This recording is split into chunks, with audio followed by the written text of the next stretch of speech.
പുള്ളിയിട്ടാൽ Sally എന്ന് വായിക്കും. സാലിൻ്റെ മേലെ ഫതഹിട്ടാൽ സാ എന്ന് വായിക്കും. സാലിൻ്റെ താഴെ കെസറിട്ടാൽ റീ എന്ന് വായിക്കും.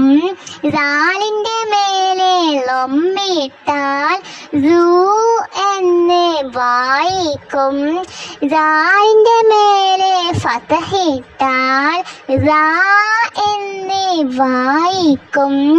സാലിൻ്റെ താഴെ കെസറിട്ടാൽ റീ എന്ന് വായിക്കും. സാലിൻ്റെ മേലെ ലൊമ്മിട്ടാൽ സൂ എന്ന് വായിക്കും. ദാലിൻ്റെ മേലെ പുള്ളിയിട്ടാൽ സാലി എന്ന്